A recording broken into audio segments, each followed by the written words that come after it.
Assalamualaikum warahmatullahi wabarakatuh. Semoga di hari yang cerah ini semua diberi kesehatan dan keselamatan. Langsung saja, saya perwakilan dari kelompok 9 yang beranggotakan Muhammad Sirajuddin dan saya sendiri, Elsa Kusnadewi, akan mempresentasikan tentang perlindungan hukum, peradilan hukum, dan pertanggungjawaban dalam hukum administrasi publik. Langsung slide pertama, yaitu perlindungan hukum. Nah, subjek hukum selaku pemikul hak-hak dan kewajiban-kewajiban dapat melakukan tindakan-tindakan hukum berdasarkan kemampuan atau kewenangan yang dimilikinya. Hukum diciptakan sebagai suatu sarana atau instrumen untuk mengatur hak-hak dan kewajiban-kewajiban subjek hukum. Selain itu, hukum berfungsi sebagai instrumen perlindungan bagi subjek hukum.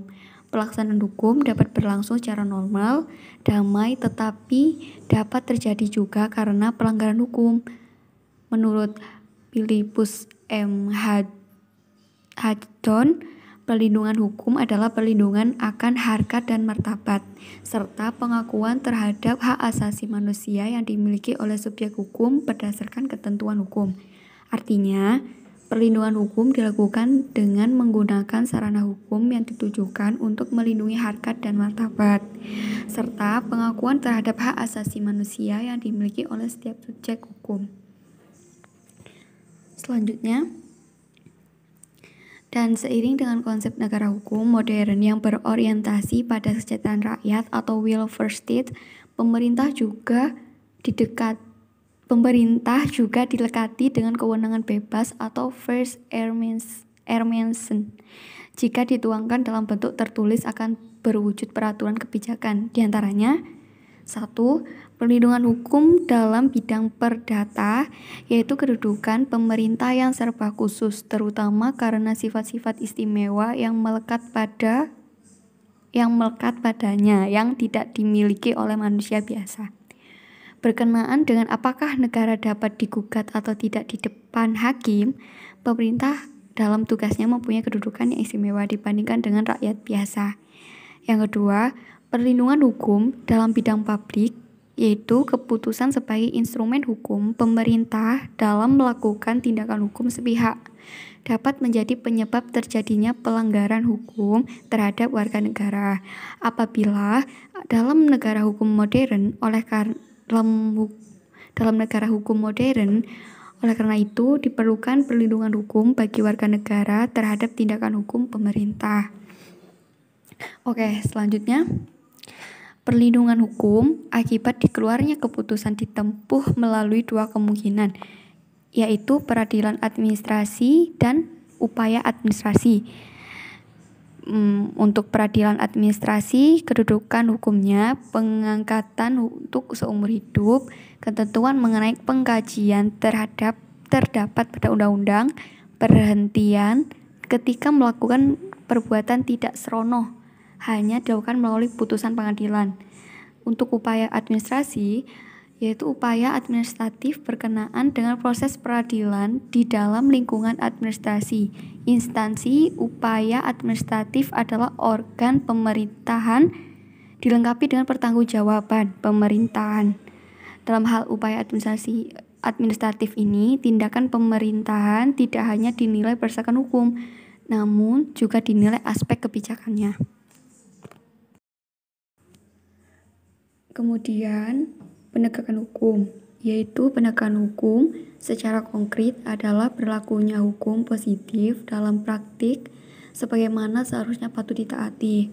Menurut Sajipto Raharjo, penegakan hukum adalah usaha untuk mewujudkan ide-ide atau konsep-konsep keadilan, kebenaran, dan kemanfaatan yang abstrak menjadi kenyataan.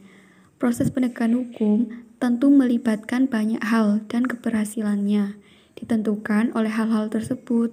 Faktor yang mempengaruhi penegakan hukum yang dikemukakan oleh Surjono Sukanto adalah 1.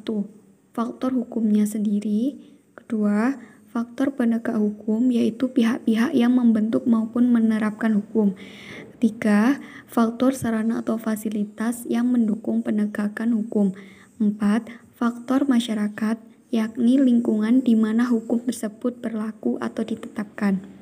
5. Faktor kebudayaan, yakni sebagai hasil karya, cipta dan rasa yang didasarkan pada karsa manusia di dalam pergaulan.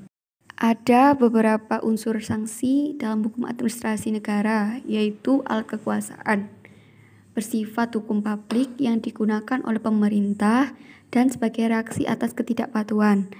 Ditinjau dari segi sasarannya, dalam hukum administrasi negara dikenal ada dua jenis sanksi, yaitu sanksi reparatoir dan sanksi punitif. Untuk sanksi reparatoir yaitu sanksi yang diberikan sebagai reaksi atas pelanggaran norma yang ditujukan untuk mengembalikan pada kondisi semula sebelum terjadi pelanggaran. Sedangkan sanksi punitif, sanksi yang semata-mata ditujukan untuk memberikan hukuman pada seseorang.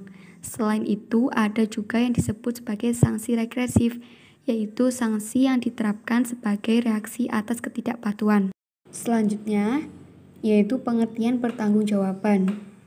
Pertanggungjawaban berasal dari kata tanggung jawab, yang berarti keadaan wajib menanggung segala sesuatunya. Dalam kamus hukum ada dua istilah yang menunjuk pada pertanggungjawaban, yaitu liability atau the state of being liable dan responsibility atau the state of being responsible. Liability menunjukkan pada makna yang paling komprehensif, meliputi hampir setiap karakter risiko dan tanggung jawab yang pasti, yang bergantung, atau yang mungkin. Liability didefinisikan untuk menunjuk semua karakter hak dan kewajiban. Sementara responsibility berarti hal dapat dipertanggungjawabkan atas suatu kewajiban dan termasuk keputusan, keterampilan, kemampuan, dan kecakapan.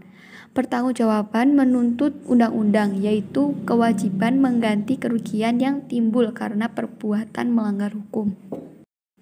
Yang terakhir yaitu kesimpulan. Kesimpulannya, perlindungan hukum, penegakan hukum, dan pertanggungjawaban hukum adalah tiga aspek penting di dalam hukum administrasi negara. Perlindungan hukum bertujuan untuk melindungi warga negara. Dalam hukum administrasi negara, perlindungan hukum terdiri dari dua bidang, yaitu perlindungan hukum dalam bidang perdata dan perlindungan hukum dalam bidang publik. Penegakan hukum adalah usaha untuk mewujudkan ide-ide atau konsep-konsep yang abstrak menjadi kenyataan. Dalam mendukung tegaknya hukum, maka pemerintah atau para penegak hukum melakukan pengawasan dan memberikan sanksi-sanksi. Sementara pertanggungjawaban hukum adalah kewajiban pemerintah untuk mengganti kerugian yang timbul karena perbuatan melanggar hukum. Pertanggungjawaban hukum oleh pemerintah terjadi karena adanya pergeseran paham dari kedaulatan negara menjadi kedaulatan hukum. Pemerintah sebagai subjek hukum memiliki kedudukan yang sama dengan subjek hukum lain. Maka, setiap perbuatannya yang melanggar hukum harus dipertanggungjawabkan secara hukum juga. Sekian dari kelompok 9. Atas perhatiannya, terima kasih. Wassalamualaikum warahmatullahi wabarakatuh.